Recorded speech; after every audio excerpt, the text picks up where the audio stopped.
तो गाइस आधा व्लॉग मेरा कल था, उससे आगे का व्लॉग मैं आज बना रही हूँ।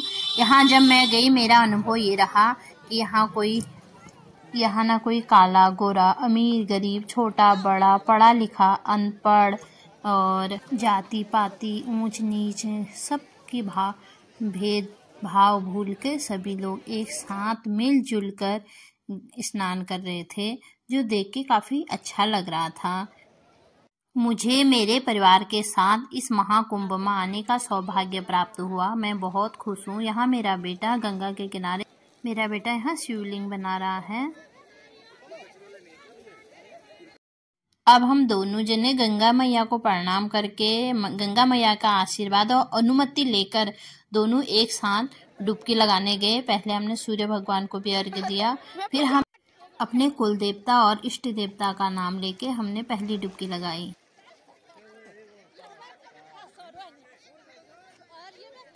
मेरे मम्मी पापा आ नहीं पाए तो मैंने अपने मम्मी पापा के नाम के और अपने भाइयों के नाम के और अपने मायके वालों के सभी के लोगों के नाम के एक एक डुबकी लगाई।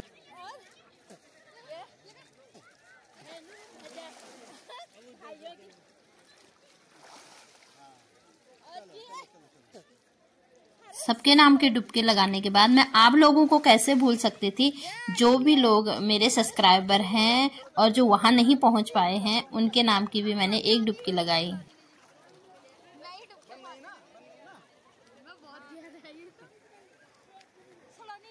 मेरी बेटी भी नहीं आई थी तो एक डुबकी मैंने उसके नाम की लगाई।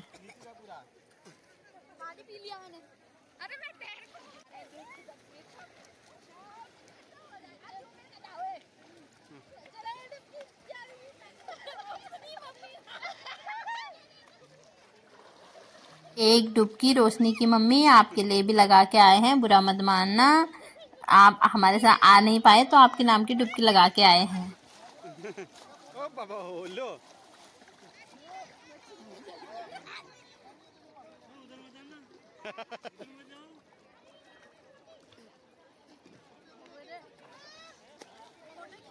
एक 144 साल बाद एक बार मौका मिला है।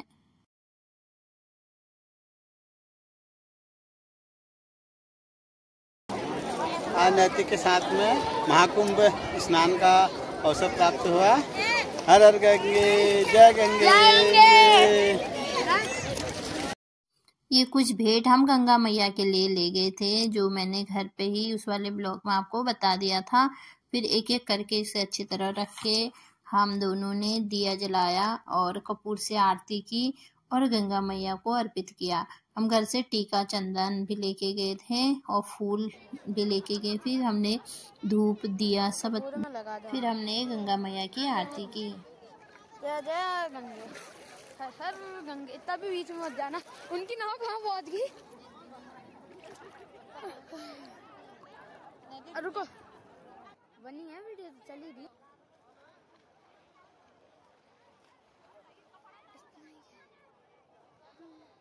हमें माँ गंगा और शिव जी का आशीर्वाद हमारे सर पर होगा, इसीलिए हमें यहाँ आने का सौभाग्य प्राप्त हुआ। हम बहुत खुश थे यहाँ आके, बहुत अच्छा लग रहा था।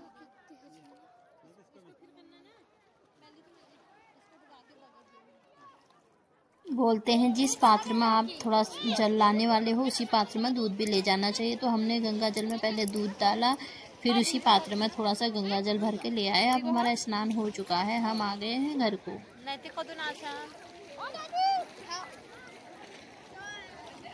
तो गए सब स्नान हो गया है, चलते हैं घर को। 2:30 बज गया। ये रही नजदीक की एक मार्केट है, कुछ सामान लोग यहाँ से भी खरीद रहे। नैतिक पन्नी उड़ गई और नैतिक भर के लाए गैलन पानी का। प्रयागराज ये शहर में ना कम से कम 16 लाख लोगों का शहर है। यहाँ की आबादी 16 लाख के आसपास है और एक ही दिन में आजकल मेले की वजह से 1 करोड़ 3 करोड़ लोग पहुँच जाएंगे, तो थोड़ी अर्थव्यवस्था डगमगा जाएगी। इस वजह से दिक्कत हो रही है, इसी वजह से जाम भी लग रहा है। 144 साल बाद एक बार मौका मिला है, कुछ कष्ट तो सहना पड़ेगा। ये पिकनिक स्पॉट तो नहीं है, लेकिन यहाँ कुछ तो सहना ही होगा, इतना आसान नहीं है। महाकुंभ मेले में स्नान करना, वहाँ आना, जीवन में एक बार ही मौका मिला है। ये स्नान एक साधारण स्नान नहीं है। ये स्नान आपकी आत्मा की शुद्धि के लिए, आपके मन की शांति के लिए बहुत ज़रूरी है। हम अपने शरीर को बाहर से सुंदर करने के लिए क्या क्या नहीं करते हैं, पर अपने अंतर आत्मा की शुद्धि के लिए एक बार हमें कुंभ स्नान जरूर करना चाहिए। इस पवित्र प्रयाग नगरी से भगवान शंकर और पार्वती माता की एक कथा अपने चैनल के माध्यम से आपको सुनाना चाहती हूँ। पसंद आए तो नीचे कमेंट में हर हर महादेव जरूर लिखना। एक बार भगवान शंकर जी ने पार्वती से पूछा, ये भीड़ सारी कहाँ जा रही है, ये लोग सब कहाँ जा रहे हैं? तो पार्वती को जवाब दिया गया कि ये सारे कुंभ मेले में जा रहे हैं, ये सब देखने की भीड़ है और दिखाने की भीड़ है। पार्वती मैया बोली, प्रभु ऐसा मत बोलो, ये सब आपके भक्त हैं, इनको आप दर्शन दें। भोलेनाथ ने कहा ठीक है। रूप बदलकर दोनों बुढ़ा बुढ़िया बन गए तो भगवान शिव जी एक गड्ढे में गिर पड़े। और जहाँ पार्वती मैया आवाज़ लगा रही थी, कोई इनको बचा लो, मेरे पति को बचा लो, ये गिर गए हैं, कोई भी नहीं आ रहा था। हर कोई यही बोल रहा था, हमें गंगा स्नान के लिए जल्दी जल्दी जाना है, हमें लेट हो रहा है, हमारे पास टाइम नहीं है। और एक लड़का उसमें से आया और वो शंकर जी को उठाने के लिए जैसे ही गड्ढे में गया, शंकर जी ने बोला, अगर तू मुझे उठाएगा तो उल्टा इस गड्ढे में गिर जाएगा। उसने कहा ठीक है, ऐसी बात है तो मैं आपको नहीं उठाऊंगा। वो भी चला गया। उतने में ही एक परिवार आ रहा था, पति पत्नी साथ में आ रहे थे। तो उन्होंने कहा मैं बचाऊंगा इनको। उन शंकर जी ने कहा मुझे बचाओगे तो तुम खुद इसमें फंस जाओगे। उन्होंने कहा कोई बात नहीं, जैसी प्रभु की इच्छा। फिर भगवान ने खुद को भी बचाया और उसे भी उस गड्ढे से ऊपर निकाला। तो भगवान शिव बोले पार्वती से, ये परिवार है सच्चा, जो सच में गंगा स्नान करने आया है। गंगा स्नान करने से पार्किंग आने तक हमको 7 बज गए थे। फिर हमने अपने यात्रा रात में ही इधर को प्रस्थान कर ली थी। देखते हैं कब तक पहुंचते हैं। अभी हम मेरठ कानपुर हाईवे में है। गाड़ी के अंदर आप देख सकते हो सबको नींद आई है। ये देखो कितने आराम से सोए हैं सारे। अभी यहाँ चाय पानी के लिए रुके हैं। बज गए सुबह के 5। यहाँ से और लगेंगे 4-5 घंटे। वापसी में काफ़ी देर हो गया था, 12-1 बज गया। तो हमें खाना पीना कहीं मिला होटल में है नहीं। तो सुबह मॉर्निंग की 6 बज गए। अब हमने चाय पी। ये सफ़र जाम की वजह से इतना लंबा हो गया ना।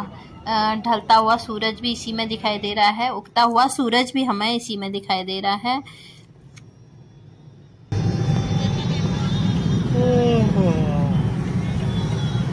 जितने एक्साइटेड हम जाने के लिए हुए थे, उससे दुगना अपने घर लौटने के लिए हो गए थे, क्योंकि सब पूरा थक चुके थे। सब बहुत थकान हो गई। तो इतना चलना, हाथ पैर में दर्द हो रहा है। अब मन कर रहा है बस जल्दी से घर जाऊं।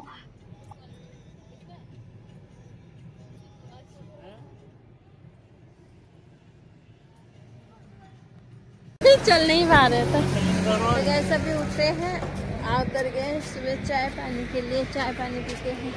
अंकल जी के पैर में बैठे बैठे दर्द हो गया, चल नहीं पा रहे। मेरी फोटो आगे नहीं आई, मेरी फोटो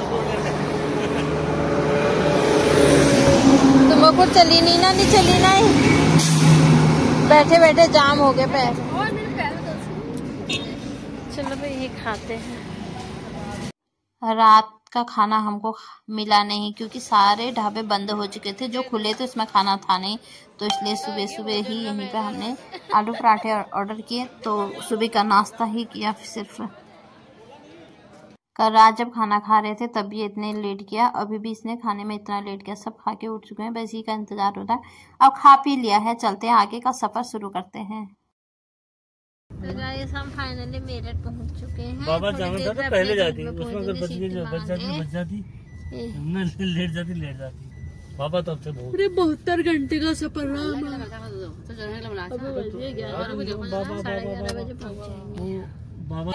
इनको यहाँ उतार दे, अब हम अपने घर को चलते हैं।